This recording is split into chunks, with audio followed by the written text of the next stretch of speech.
what do you think about Bitcoin? What's going on with oh God, with no, I should have brought it up. I'm so sorry. You did though. You're You gonna did get all kinds of hate mail. No. Oh my God, what was I thinking? Are you an investor? Were you in a FTX? Were you down in the Bahamas?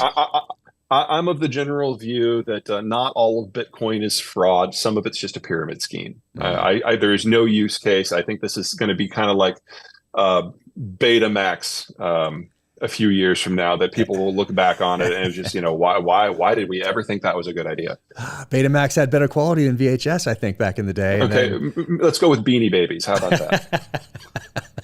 Oh man, so you're not an investor in cryptocurrencies? No. I mean, the blockchain that's behind it is really interesting, and I think that's going to revolutionize a number of sectors. But it's really hard to invest in the blockchain. It's because it's a digital technology as opposed to a product.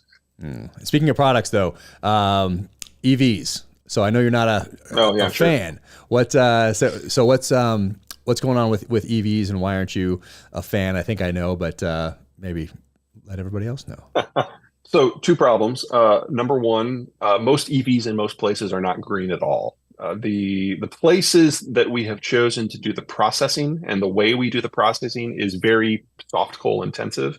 And so the energy intensity to generate one of these things in the first place is an order of magnitude more than a normal car. Is it the battery you're talking about, the lithium, or the what is? It's primarily the lithium, but not just the lithium. So like the frame is an alloy of silicon and aluminum.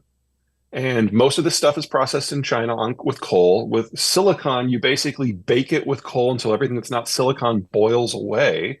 And aluminum is the most energy intensive metal that humans create. And again, it's processed with coal power in China. And so if you're looking at like the Tesla propaganda, they basically claim that their cars are made with 100% green tech, and that doesn't happen anywhere in the world. It's almost exclusively coal. Second, we're going to have a material shortage. For us to do the green transition in a way that we're talking about with the technologies that we know, solar, wind, EVs, and so on, we need 3 times as much copper and 10 times as much nickel and 18 times as much graphite and on and on and on and on.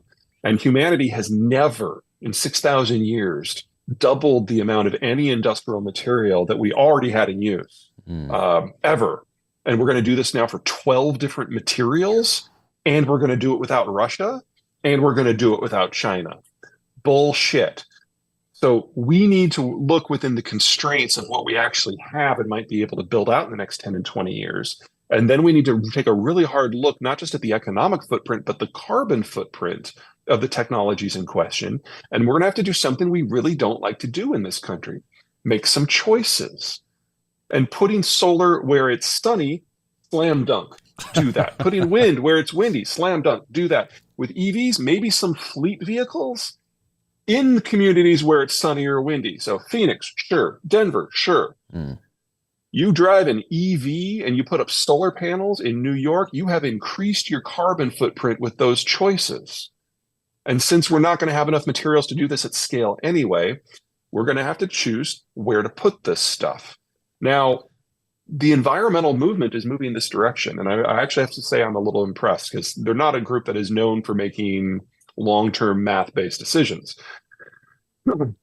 What's going on in Europe right now is because the natural gas from the Russians going into Germany has basically gone to zero, they're discovering that their solar and their wind system are not all that it's cracked up to be, because Germany is a very non-windy, non-sunny country, and they've had to plug the gap with soft coal, lignite. And so it's now about half of their electricity generation. Don't look at German stats. The Germans lie about their stats. They go by power used, not by power generated. So when the sun comes up in the morning, they count all of their green power. But a lignite power plant takes more than a day to spin up and down, and they need it for the night. But that means they also have to leave it running for the day. So they don't count what happens during the day, even though it's more than the sun. Anyway, so if you look at it from a more non-Enron, more honest approach, they're getting about half of their power from coal now, making it one of the dirtier economies out there. So the German Greens and the California Greens, two geographies that have relatively similar policies when it comes to adopting green tech, they're having a conversation about the numbers. The Californians have spent about 1/3 as much in putting up green tech, but they get 5 times as much electricity because it's actually sunny in California. And the conversation of why it's working in one place and another, this conversation, it has an easy answer, basic geography. And they should have had this conversation 15 years ago, but they're having it now.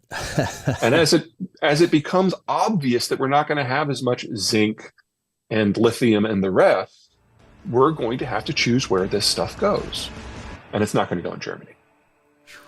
Man.